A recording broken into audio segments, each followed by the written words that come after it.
Ladies and gentlemen, welcome back. Our next speaker is Honorary Colonel Rob Sobey, who's the Honorary Colonel for the 1st Field Regiment. He has worked for Sobeys Incorporated for 30 years before retiring as President and CEO of Lawton's Drugs to focus his efforts on philanthropy, volunteering, and governance.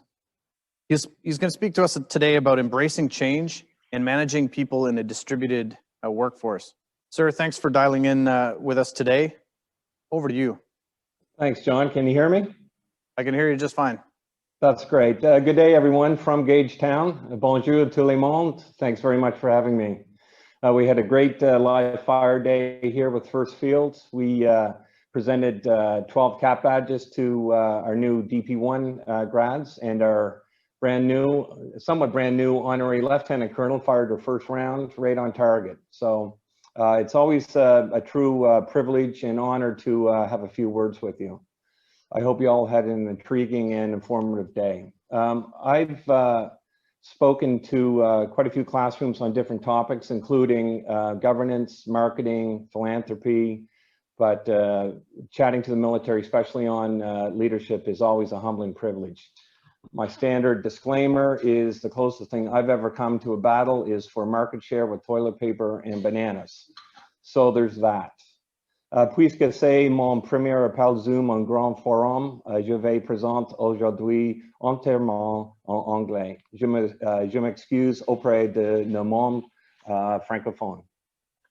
Sonny and General Selby suggested I chat, as John said, on embracing change in a distributed workforce, and perhaps specifically on leadership under challenging conditions.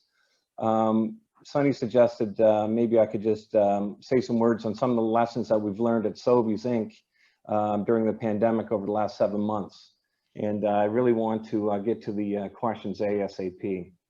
As John mentioned, I'm a 4th generation business family member and former executive. Our family business is now 114 years old, and it's in the retail, wholesale, and real estate business. And we have 6 generations of family members. The pinnacle of my career was directly leading 7,000 employees in the past. I'm now retired, and I am on the board representing our largest shareholder. So although I may be out of operations, I'm on the Human Resources Committee of the board. So I have a particular attention to our current leaders. Today, our business has about 2,000 stores. 127,000 employees in over 900 communities. We have a fantastic CEO and a really wonderful, phenomenal leadership team that he has built. A few comments on leadership from what I see in the military versus the private sector. I must say, from my exposure obliquely to the armed forces over the last 9 years, leadership in the military and the private sector is remarkably similar. Recent surveys of business leaders reveal top leadership traits I'm sure are applicable to both private industry and the armed forces. In order: having strong ethics and safety, that's high ethical and moral standards. Number 2, self-organizing, that is providing goals and objectives with loose guidelines but clear expectations. Efficient learning, that's the flexibility to change opinions. Nurturing growth, being committed to ongoing training, of course, and promoting connection and belonging. There are, at least in my estimation, at least 2 differences between private and military when it comes to leadership, and that might be the implications of leadership failure. For the military, of course, failure of leadership might have grave consequences. If things go south for us in the private industry, for our leaders, they may get fired or lose their bonus check.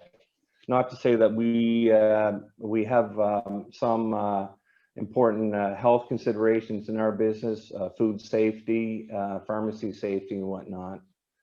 Second, while the private sector, and this is very commonplace, we can poach senior leaders if we have a gap in our ranks. From the competition, either domestically or abroad. The military, of course, cannot. And therefore, there's a real imperative for the CAF to get the self-development and the training of its future leaders correct. Leadership in normal times and in the time of COVID, from my perspective, within the last year alone, last 12 months alone, like so many others, witnessed two distinct degrees of leadership. Pre-COVID, our business, retail business, wholesale business, our leadership was attuned to slow growth, zero-sum game, hyper competition, the slow but steady growth of e-commerce, changing demographics. Basically, our leaders expected all of that stuff. It was a steady state of requirements in leadership, with increasing elements of innovation, of course. It was business as usual. We focus on building brands, lowering costs, and developing people. Sobey's had just also completed and we're quite proud of this, the largest retail restructuring in Canadian history. It was called Project Sunrise. 3 years turnaround strategy. It completely transformed the company into a stronger, faster, and more capable firm. Thank goodness we had that done before March. It reinforced and engaged teammates in our community-focused culture and our company's purpose, which is to be a family, nurturing family. Then, of course, March, the first wave, COVID, we were really put to the test. I will say the COVID-19 is the single biggest challenge our family company has faced in its 114-year history. When the crisis hit, our teammates were the glue that held our company together. Entire operation teams had to make quick decisions with real consequences on people's well-being. Instantly, overnight, we were deemed an essential service, and we had, under our leadership, 127,000 essential workers within 24 hours. The situation was evolving minute by minute, and we had to anticipate and react quickly and decisively. As you just heard from Mark, decisions had to be collaborative. Mark used that word. For us, because we run many different formats in all the different Canadian regions. Operations, we found we weren't only executing in operations, but we were making important decisions on the fly. Our store managers and franchisees, of course, were at the heart of the crisis. We needed to move fast as we could to support them. We didn't have the luxury of time to get 100% things right. We were making decisions at 9 o'clock in the morning and implementing them by noon in 1,500 stores that same day. As an essential service, we had to provide a foundation of trust and stability that communities across the country needed in a time of deep uncertainty. The implications of every decision were instantly and immensely magnified. So many unknowns, and we did not have, there's no playbook. COVID brought out the best in most and the worst in others. As well, at the same time, something that I'd never seen in my business career or ever heard about, we had a complete collapse of the key competitive channel for us as food retailers with the closing restaurants. So all the food not at home, people, as our industry now say, found their kitchens again.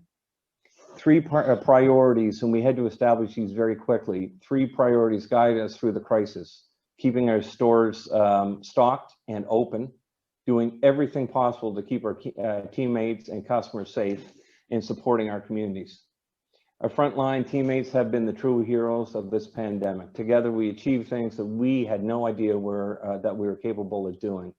Everyone worked around the clock. Our people who didn't work on the front lines put their hands up to work in areas that faced unprecedented demand, like restocking store shelves and helping our distribution teams who were hanging by a thread.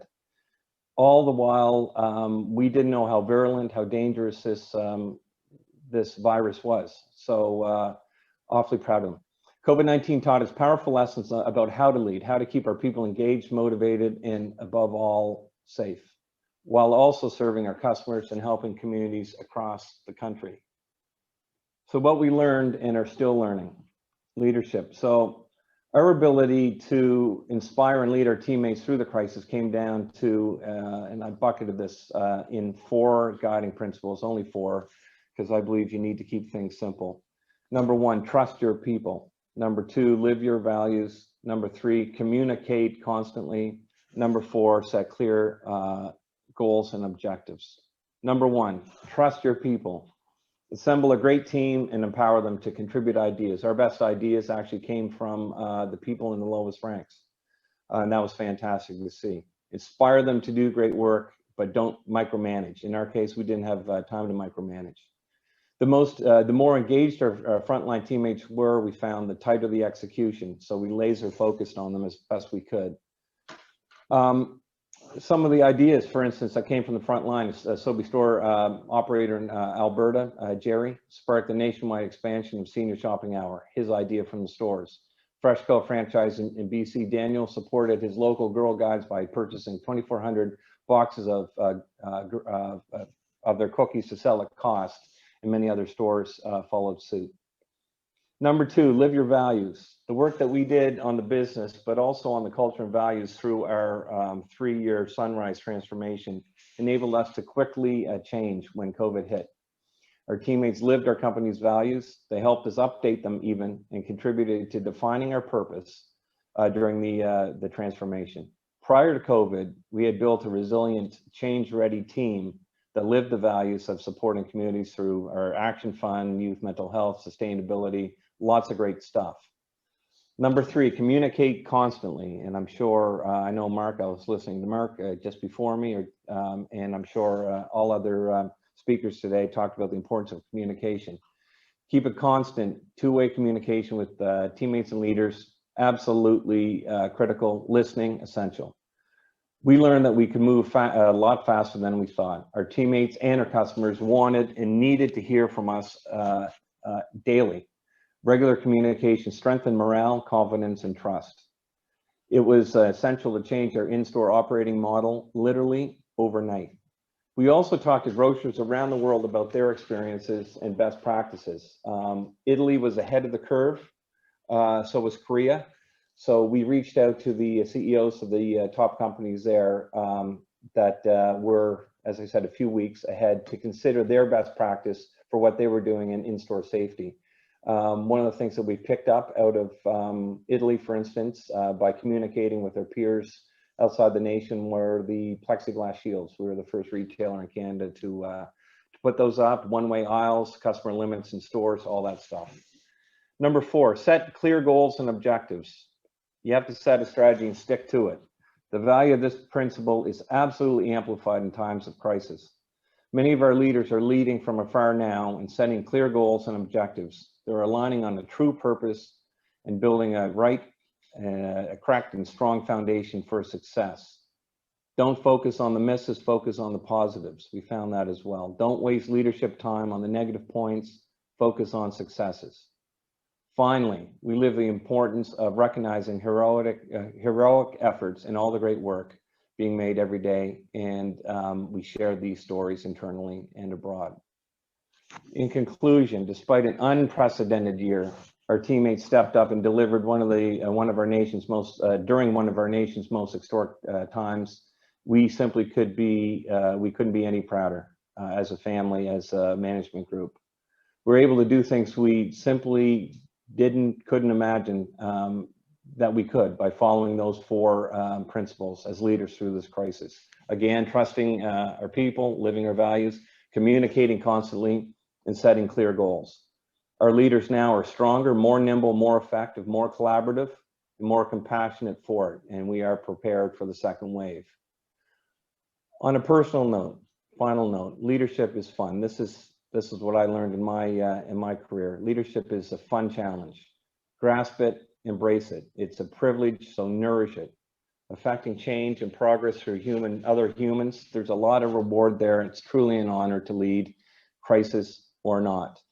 So with that, I want to say thank you for listening. All the very best. Merci à vous tous for votre service au Canada. To you and your family, stay safe. And now I'll open it up to any questions. So I guess back to you, John. All right, sir. Thanks very much for that. It's always refreshing to hear from the business sector, and you're the only one today in our lineup. Everybody's been in some form of government, either inside the military, international militaries, public sector, but it's great to hear from you. From the food supply chain perspective, of course, if you take a broader view of national security, food security is critically important. And I think Sobey's done really well, as you mentioned, to maintain that food supply and that chain moving. But my question, sir, is if you could go back a year in time and change something before you were hit with COVID, if anything, what would you change and to better prepare? From the food supply, John, from that angle, or from any angle? From any angle, sir, in terms of how Sobey's was prepared to handle the crisis. Right. Well, actually, the answer, we already did the answer, and serendipitously, the Project Sunrise, thank goodness we completed that. For the first time in 111 years, we treated ourselves as a national body. Prior to that, there was 5 federations, 5 regions, and it took us 3 years and oodles of effort and a lot of cost to put us together, so that when COVID did happen, when it hit, we had a central nervous system that was able to make a process, listen, scan for the best ideas, and then work with our teams to one team, for regional deployment. Had we not done Sunrise, I shudder at the thought of where we'd be right now. So the answer was already done, actually, John, but it was just finishing a year ago. Not even a year ago. It was just in the winter when we shut it down. It's very timely then. Very. Okay. Our next question comes from Chief Warrant Officer Wayne Lundrigan. As a business leader where you managed in the vicinity of 7,000 employees, do you think HR is a key component of leader selection process, or the performance potential model suffices? Wayne, great question. And I don't really know if there's a real clear answer. In my experience, yeah, sure, the HR function is one cog in the wheel. I mean, it's a very, very critical function. And not all HR functions or departments are created equally.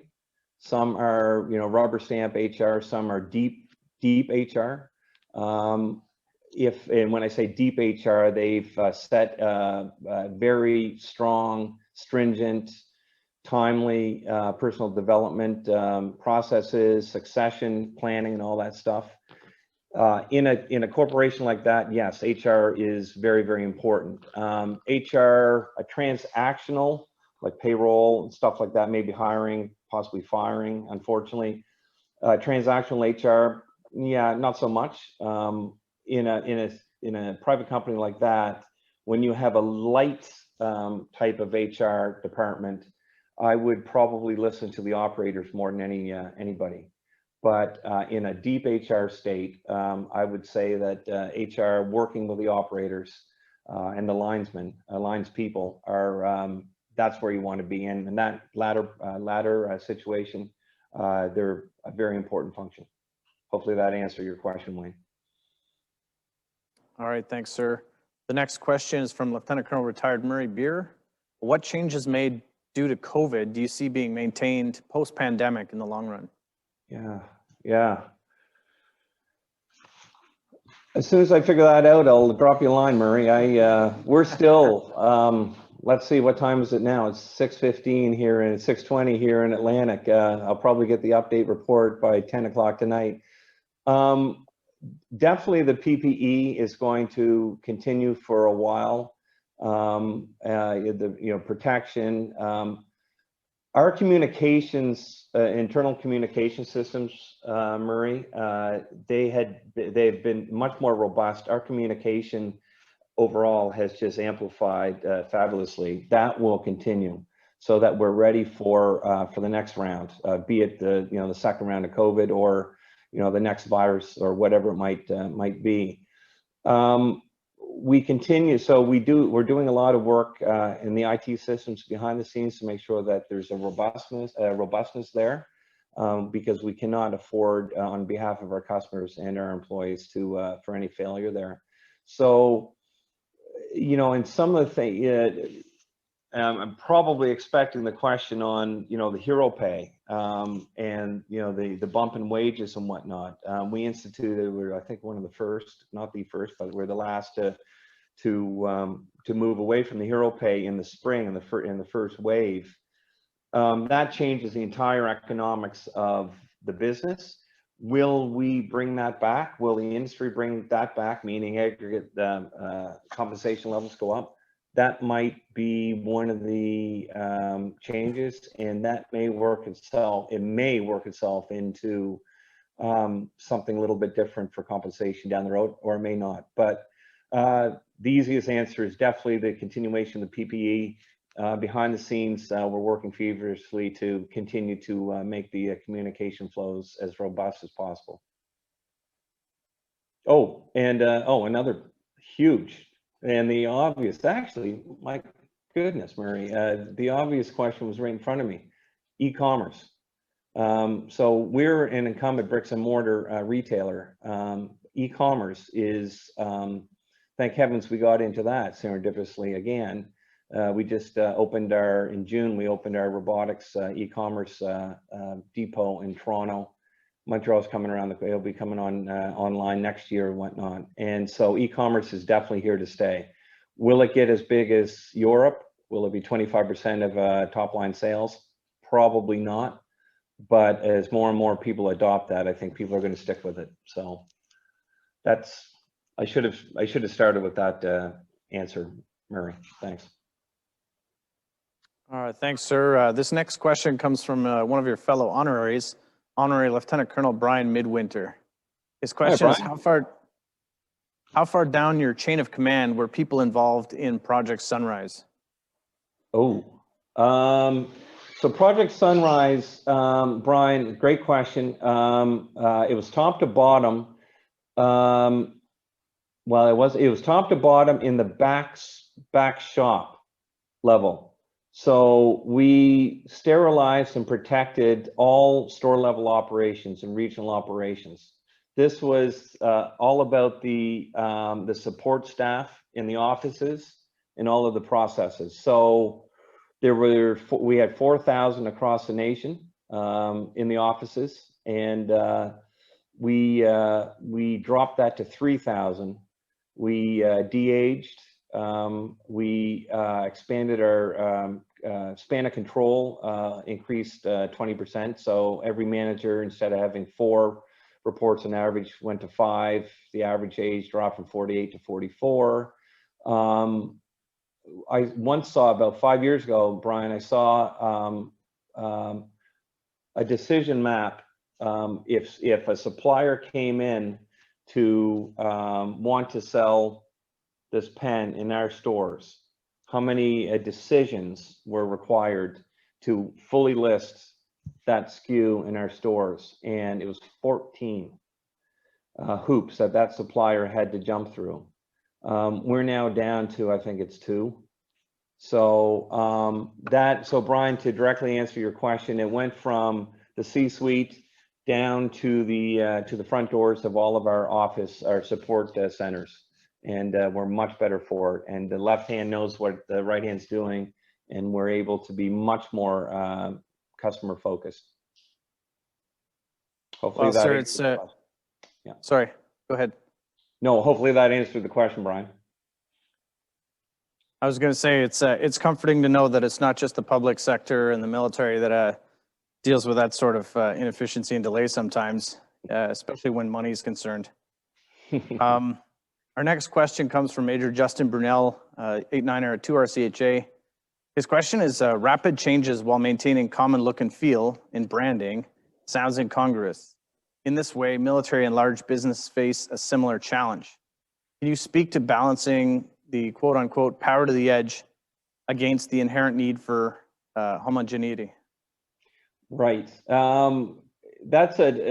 It's a good question. It's a very robust question. So thank you. It's all, look, in business, like in all government institutions, military and whatnot, it's a balancing act between doing the right thing for the long term and doing what's needed in the short term. So it kind of goes back to what I said. We realized that we really needed a plan. We needed well, in this case, in COVID, a 1-day plan, 1-month plan, 3, 5, typically in planning and business is 3, 5, and 10, and you can balance that thing, you know, between what needs to be done today or in the very near term versus maintaining the brand and growing the brand. Look, there's, again, if I had that answer, they'd hire me back into the family business. So yeah, and again, I'll probably have a nightmare over that question tonight, so thank you. All right, fair enough. Our next question is from Major Leonard Seymour. Understanding much of your baseline workforce were shocked to be pushed into the limelight of essential services. Unlike soldiers that know their job is risky, how are you helping them deal with the everyday risks in this new environment? Right, that is actually a critical question, and again, I'm no longer in operations, but I sit on HRCC, so which is the key component of the board overseeing management. And again, there's no playbook, but you know, the executive got out, and actually the shareholding family, we got out into the stores and we're asking and soliciting feedback. You know, what are you worried about? Are you know? So we're doing a lot of temperature checks, like regular surveys. You know, how are we serving you properly? What are you concerned about? What are we missing? All that stuff. So it was all hands on deck, and it was a two-way conversation, which you can plan in normal course, right? But to your point, like right overnight, boom, whether you like it or not, if you want to stay working in the grocery industry, you're now an essential service provider. So are you up for that? And the best we thought we could do was try to communicate, you know, how can we best help you see through this? And you know, it worked. There were obviously, we're all human, and there were a few instances where people just said, no, I don't think I can do this. I don't think I should do this, because there's so many unknowns. I have elderly parents, I have immunocompromised family members, whatnot, where they backed away. But and I think their minds were already made up. But for the majority of the rest, we listened intently and kept asking the questions, and then truly celebrated. You know, they were our true heroes, not in a military sense, but in a sense of, you know, they didn't know what they were facing. You know, the doctors were still establishing what was going on in the medical community. And it was a fear of the unknown, I suppose, what it could be like in the military, I suppose, that, but they didn't necessarily sign up. You know, a 17-year-old parcel pickup guy, you know, that may have joined in February, and then all of a sudden, boom, he's an essential service provider. He didn't see that one coming. So the best we could have done, and I think we did a really good job, was communicate, and that goes back to the one of the strategies of leadership in crisis that we picked up. So thank you for that question. That's a very probing question, and we tried our best. I think we succeeded in large part, I hope.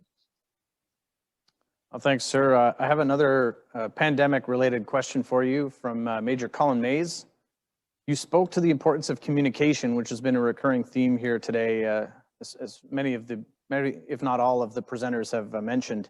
What methods did your company and your leadership use to communicate to your very diverse and dispersed audience during the pandemic? And did certain methods prove more valuable than others? Right. Well, myself personally, Colin, I'd never heard of Zoom at all. And I'm not on social media at all. But I wasn't at the coal face of the explosion of the increase of communication, Colin, but it was more than telephone conferences.